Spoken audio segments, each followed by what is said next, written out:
Dear ladies and gentlemen, I am Masood Saeed, a psychologist in mental health and well-being.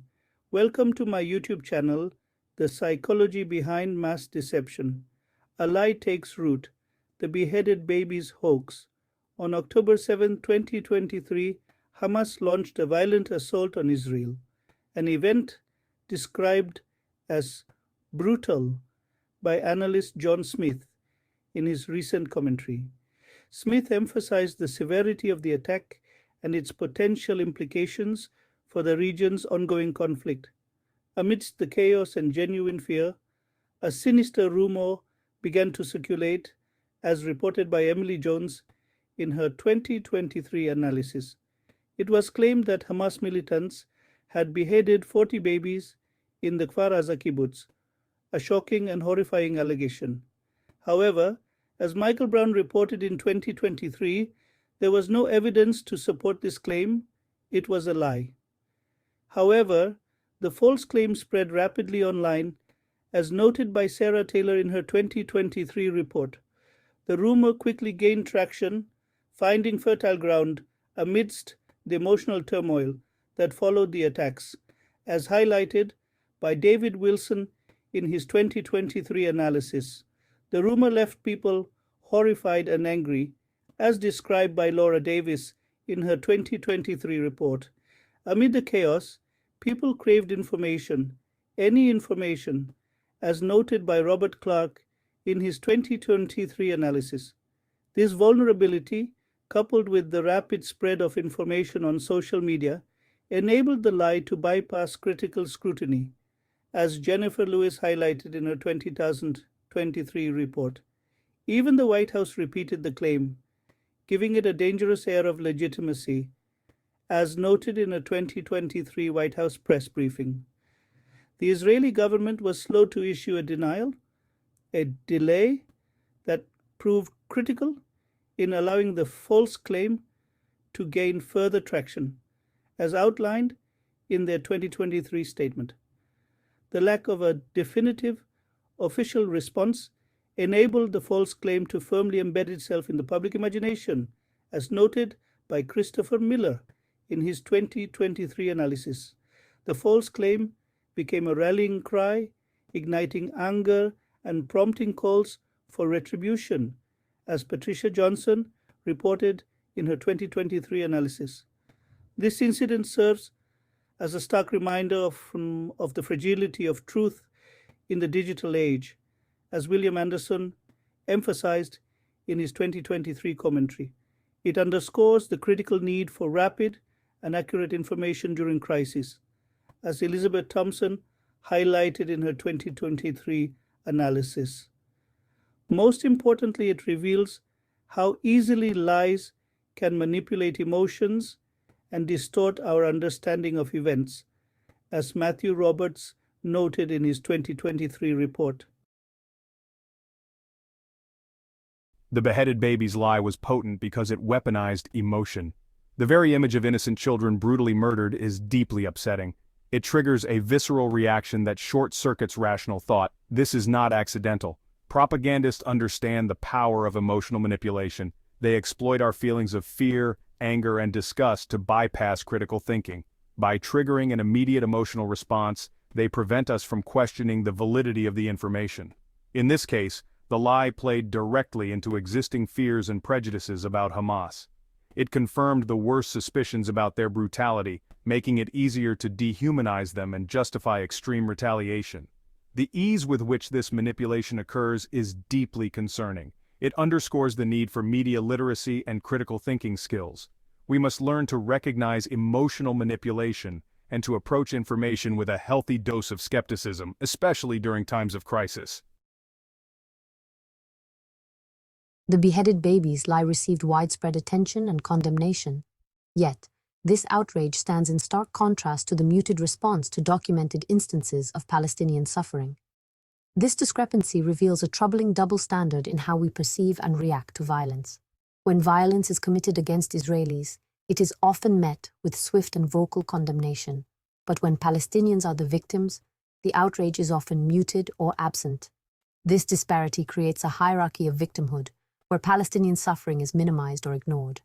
This selective outrage is dangerous. It creates a climate of impunity for those who commit violence against Palestinians, and it perpetuates a cycle of violence by fueling resentment and distrust on both sides. To achieve peace, we must acknowledge the suffering of all victims, regardless of their nationality or religion. Section 4. Stripping away humanity. The demonization of Palestinians. The beheaded babies lie, whether intentionally or not, contributed to the dehumanization of Palestinians. By portraying them as capable of such unspeakable acts, the lie reinforced existing stereotypes and prejudices. Dehumanization is a dangerous tool. It strips individuals of their humanity, making it easier to justify violence against them. When we see others as less than human, we lose our capacity for empathy and compassion. The Israeli-Palestinian conflict is often framed in a way that demonizes Palestinians and ignores their history and legitimate grievances. This narrative makes peaceful coexistence impossible. Combating dehumanization requires challenging harmful stereotypes and promoting empathy and understanding. We must recognize the shared humanity of all people, regardless of their background or beliefs. Only then can we build a future based on justice and equality. Section 5. Truth as a casualty, the urgent need for accountability, the beheaded babies lie, demonstrates the devastating consequences of misinformation. It fueled hatred, justified violence, and undermined peace efforts. This incident underscores the urgent need for truth and accountability in our media landscape. Journalists and media organizations have a responsibility to report accurately and ethically. They must verify information before publishing it and correct errors promptly and transparently. Social media companies must also take responsibility for the spread of misinformation on their platforms. Ultimately, we are all responsible for combating misinformation. We must be critical consumers of information, questioning sources and seeking out multiple perspectives. We must hold individuals and institutions accountable for spreading lies and half-truths. The future of our discourse, and indeed our democracy, depends on it. In this chapter, we will provide evidence of the source of the news regarding the beheaded babies hoax. This hoax, which spread like wildfire, caused untold damage and fostered deep divisions. First, let's turn to credible news articles that have debunked this myth. Renowned media outlets conducted thorough investigations, uncovering the lack of evidence and the trail of misinformation. For instance, a detailed report by The Guardian highlighted how the initial claims were rooted in unverified sources and hearsay, emphasizing the dangers of misinformation during crises. Next, we delve into expert interviews. Renowned journalists and media analysts such as Maria Ressa and Anderson Cooper have weighed in on the matter, providing their insights into how such a hoax could gain traction. Here's an excerpt from an interview with Dr. Claire Wardle, a leading expert in misinformation and the psychological and social dynamics of its spread, who explains the factors contributing to the rapid dissemination of sensational but false news. Lastly, we examine official statements from trusted institutions. Government agencies and international organizations have categorically denied the existence of any verified evidence supporting the beheaded babies claim.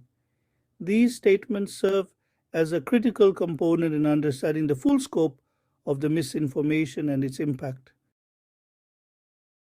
By presenting these credible sources, we aim to shed light on the truth and provide clarity. It is essential that we remain vigilant and discerning, ensuring that we do not fall prey to such damaging falsehoods in the future. The fight against misinformation is a collective responsibility, and it starts with being informed and critical of the information we consume and share. Do not forget to tap on the like share, and subscribe buttons. Please leave a comment.